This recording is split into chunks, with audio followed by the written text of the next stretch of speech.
predicted all sorts of things that have happened in this country and other countries. When everybody else told you you were going to be wrong, you turned out being right.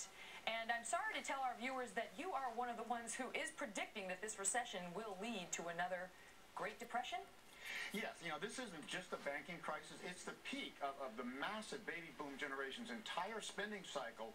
And for many years to come, they're going to be spending less, saving more. This is something we can predict very reliably with demographics.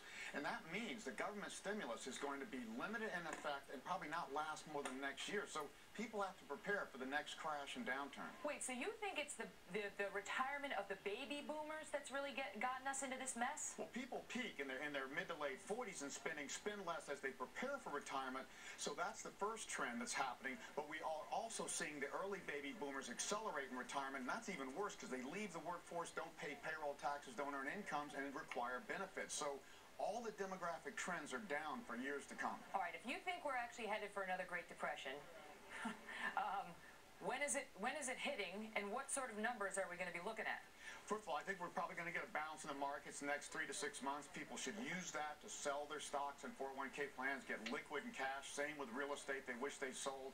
We expect a bounce into late this year, early 2010 at the latest, but then the economy turns back down. We're expecting stocks will go down to something like about a 3,800 Dow, give or take, and housing should get back to 2000 levels. Now, that doesn't sound like much, but for places like New York, San Francisco, Miami, that's a lot lower than you think. A 3,800 Dow, as we look at the big board, and it's at 8,000 right now. What does that mean for our viewers as a practical level? If you are right, what should they be doing? Look at this. Look what you're doing to the markets right now as we talk, Harry.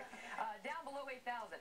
What should people be doing with their money? Well, again, this is a situation where all assets go down and investments, bubbles are bursting. That only happened in the 1930s. So you have to sell out as things move up. Like stocks, we expect probably move back up to 10, maybe 11,000. Sell and just go to cash, hold that cash for the next few years, and let this deflation and banking crisis play out, just like in the 30s.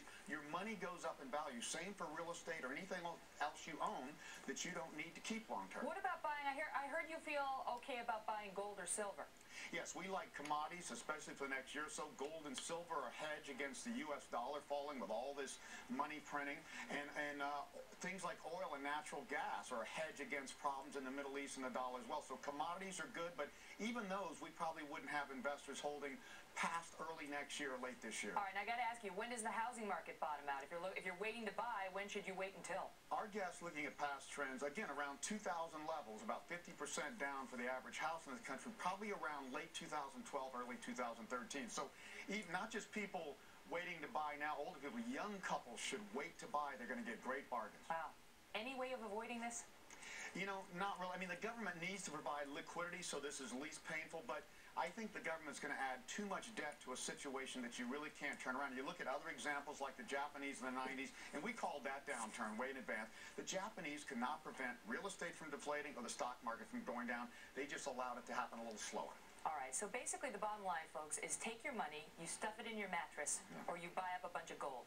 You heard it from Harry Dent first. I don't believe you, Harry. I ain't buying it. Bill's not buying it. Dow 3,800, no chance. I heard that 3 months ago. They said we're going to Dow 5,000.